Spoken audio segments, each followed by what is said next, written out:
Support comes from the Missouri Forest Products Association. Missouri produces wood pallets, railroad ties, white oak barrels, hardwood floors, and more. Details on the variety of products made in the state are at choosewood.com.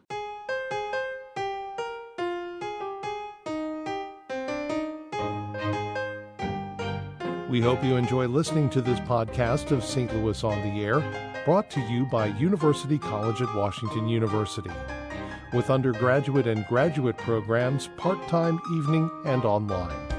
University College at Washington University, offering world-class education within reach.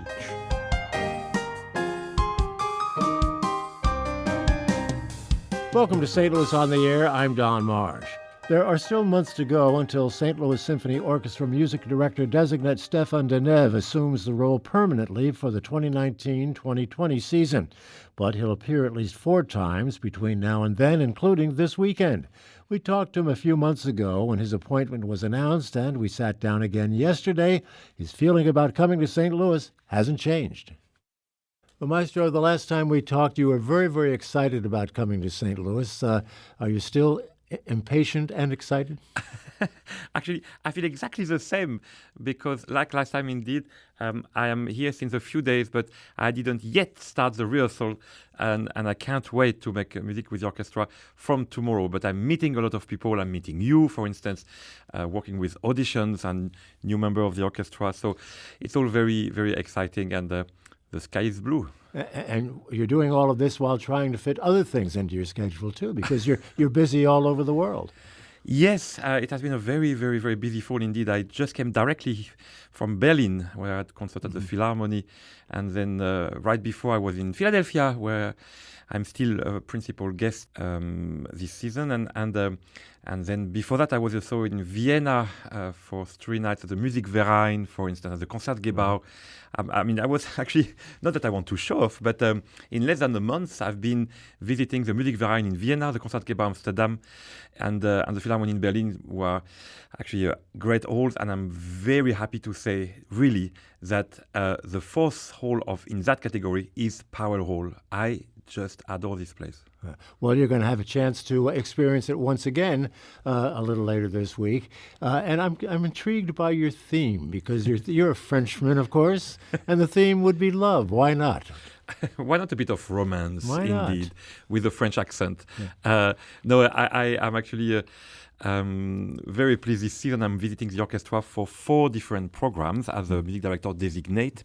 And indeed, I thought, well, look, I'm not married yet. You know, this musical marriage will happen at the start of next season. And I thought how to build the momentum until then. And I thought, well, I'm maybe not married, but I'm definitely engaged. So let's indeed build the romance together. And indeed, the 4 programs that I'm conducting this season are dedicated to love. And we start this week with something very intense, which is a kind of love at first sight, exploring Romeo and Juliet, exploring Tristan and Isolde, and the fabulous Neruda songs that I'm happy to speak more about, and finishing with a poem of ecstasy. Mm-hmm. Well, all good titles for the theme of love, no question about it. Is it difficult to, when you pick a theme like this, is it difficult to find the programs you would like to play? Because there are so many that relate to so many different things. I adore programming. I think it's a very important part of my profession, is to really imagine the music that would go well together, but not really as a playlist, but more as a journey. And in fact, I have to say I was very, very pleased that I was able here to be very free, and with our artistic director Eric Finlay and Marie-Hélène Bernard, we had wonderful discussions about the programming, and I could feel free to program something quite unusual, because some of the pieces that we play are new to the orchestra, like the Neruda songs of Lieberson, which is a piece from the 21st century. And I know that sometimes people react thinking, oh, it will be maybe difficult or dissonant or this kind of, feelings, and which are sometimes unfortunately associated to recent music, modern music. And I would just like to say to everybody, this is incredibly beautiful, incredibly sensual, incredibly meaningful. It's very tonal, which means that it's full of great melodies and beautiful harmonies.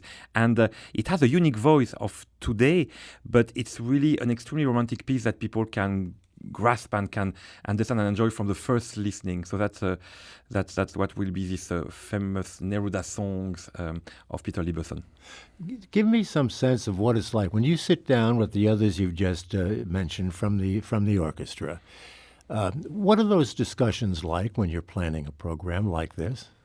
Well, it's a kind of jigsaw puzzle, because you have first to have a concept and then see which are the encore piece, so the main piece of the program, and see how you can build things. And so it's fascinating because we just try to imagine what piece could be together. And I'm listening to, of course, some proposals, and then we sometimes simulate, meaning we listen to the piece following by this other piece, and we kind of see, what tonalities, what colors, what sound world. I always think that a piece of music is a bit like a little planet in itself, which has its own density, its own atmosphere, its own color, and then you have to imagine if another planet can gravitate around this one, and it's an intellectual actually exercise to try to imagine, a piece of music that exists only in time, just to imagine it as a kind of object and see if another object, another planet can go together. So, and sometimes you come up with a very creative answers. Like, for instance, in this program that we do, we have an excerpt from the Roman Juliet of Berlioz, and with an extremely interesting start, which is da da dee da, and this is actually the music that inspired Wagner to compose his Tristan und Isolde, which is da da dee dee. And so I love to make this parallel to have indeed these two different composers that somehow express the same longing for love in a very similar way. And then I had the idea to play the Prelude of Tristan with the poem of Ecstasy of Scriabin without interruption, and which is unusual, to try to make that as a kind of one piece together. A segue a musical segue, I guess, is one way you might put it. Yeah. Let me ask you this: if you were putting this program together for Paris, would it be the same program? No, I don't think so, because indeed, when I was thinking of this program, I was thinking in a context, and the context of my 4 weeks here, and the context of also what has been played here, what has not been played here. And I always try to bring, of course, music that has not been played often or that needs to come back, and make some discoveries as well. So, no, it's tailor-made, I would say. You really feel that you dream about the institution that you are working with, and try to see what makes sense for that institution. Also in the acoustic, that I have to say, I'm very sensitive to the instrument that we have, which is the acoustic. And so I really wanted to do actually some Wagner, for instance, in this acoustic. I can't wait. Along these lines, I've often wondered if you were performing Mozart in Vienna, would it be different than it would be if you performed Mozart anyplace else? Well, what will be different is the people playing, for sure. And what is very interesting with music is there is often a travel in time with music. You can really see how the music was meaningful in the time it was composed and what you do today. And when you travel the world like I do, you realize that really orchestras are very different. Musicians play very differently, and then it's a dialogue basically between what the musician offer you and what you imagine, and that from this dialogue it's a relationship that something comes new and different. So definitely I try to accept always more what the musician put on the table, what they offer, and that I think a way to be more creative is to just really respect what is the culture of a place, of an institution, of a language, etc. Because your audience in Vienna might be much more familiar with that work, for instance, than the audience in St. Louis. That it's possible as well, indeed. But I am not thinking that way because for me, music has to speak to everybody. And for me, a masterwork exists when a masterwork can be pleasing a child, can be pleasing somebody with basically no musical culture, or at least no classical musical culture, but pleasing also somebody with very, very music fan lover, very knowledgeable, and people of any age. I think it's very important that you are able to please everybody. So therefore, I'm trying to choose the pieces that can offer that, and I'm not really thinking of a particular audience. I just try to serve actually the piece. How much latitude do you have in interpreting a masterpiece? It's interesting. I had discussions this morning with our wonderful, by the way, concertmaster here, David Helen. Actually, I said, the prelude of Tristan und Isolde has been done often so slowly. And I said, definitely, I do want to have a certain flow and a desire that is burning so much that it indeed pushes the music forward. And I said, I am dreaming even to, that's a bit technical, but even to actually not conduct this piece in 6, which means a slow pace, but actually in 2, which means much slower. It's anyway a technical aspect, but and it's really my choice to go that far. But there is tradition, and there is also the different layers of habits and what the piece, and so it's sometimes difficult to feel entirely free. But I try. I have seen some wonderful conductors that push the boundaries and try to question the piece sometimes against what the old habits are, and so it's once again it's a struggle between following a certain school and so following a certain history of tradition and trying to be considering each piece as something that at some point was new. Every piece we play at some point had been contemporary music, had been modern music for the time. I suppose it's very, very important to maintain the respect, too, for the person who wrote the music. You can't deviate very much, obviously.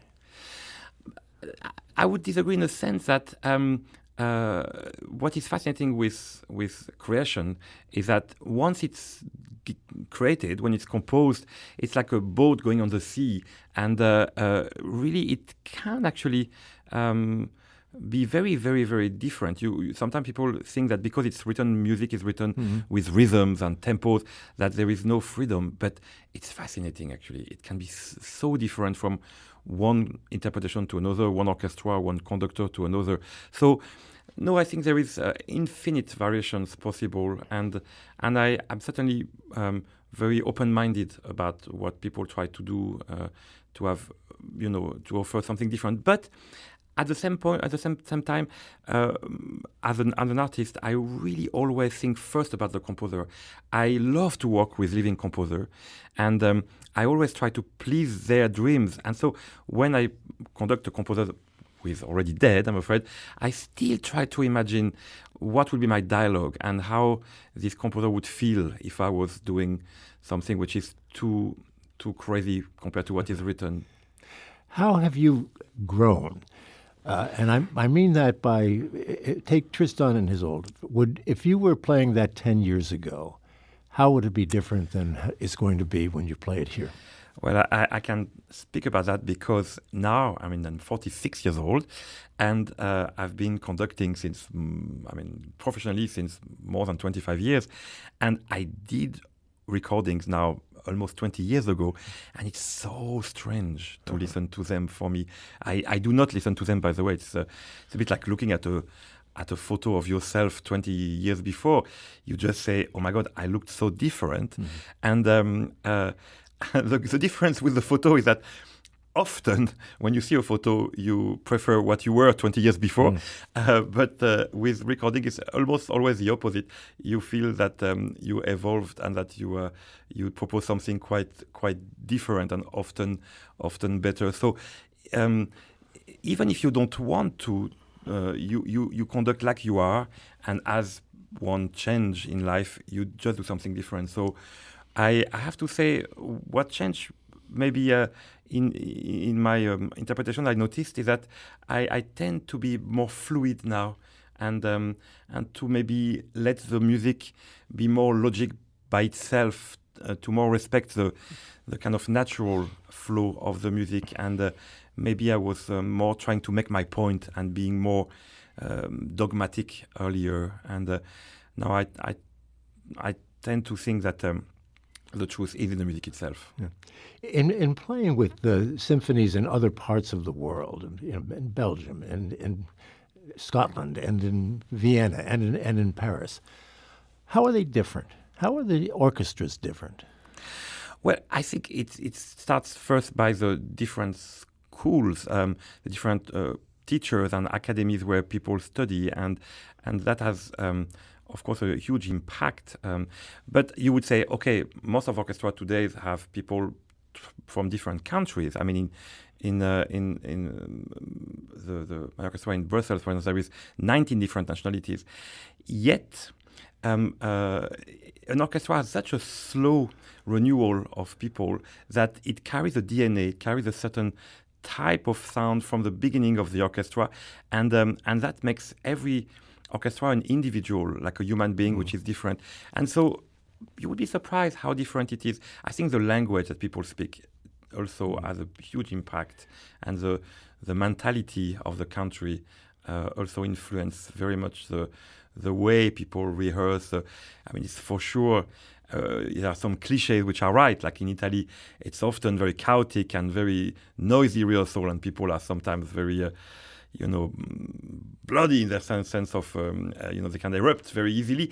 And then at the same time, there is a flair for lyricism, and then you have also another cliche which is quite true, is that the German orchestra have a sense of discipline and the depth in the sound and the kind of heaviness sometimes, which seems fitting, and also the character of the German culture. It's and the French orchestras tend to be very colorful and very light and very transparent, etc., etc.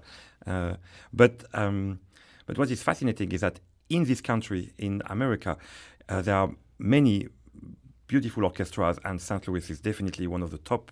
And each orchestra is quite different.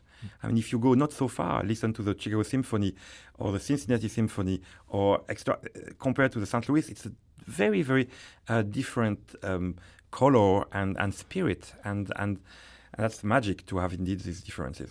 When are you coming back following this weekend's performance? I will be back actually at the beginning of next year, 19, and I'm very excited because then I will be there for 2 weeks, and I will continue indeed this romance with the orchestra, and we'll have one program with some Mozart and Brahms, where we will do some serenades and promenading as well in the nature, thanks to the Second Symphony of Brahms. But we will have our concertmaster playing the Lark Ascending of Vaughan Williams, and we'll have which I love, the singers from the St. Louis Symphony Chorus, part of them singing the very touching Serenade to Music of Vaughan Williams. And we'll start with some Mozart and a kleine Nachtmusik, and Nachtmusik meaning actually serenade as well, a night serenade. And the week after that, it's a full Prokofiev concert with a great Yefim Brofman, the pianist, and the full chorus this time. So the singing actually the Alexander Nevsky of Prokofiev. So my next visit, I will indeed have the whole family reunited, the symphony and its chorus, for a strong program. Something very much for us to look forward to. I want to thank you so much for being with us, and enjoy your time here in St. Louis. Great to see you again. Thank you very much for having me. St. Louis Symphony Orchestra Music Director Designate Stéphane Denève. He'll be conducting the orchestra this Saturday and Sunday at Powell Hall. The concert is devoted to the subject of love. This is St. Louis on the Air on St. Louis Public Radio, 90.7 KWMU.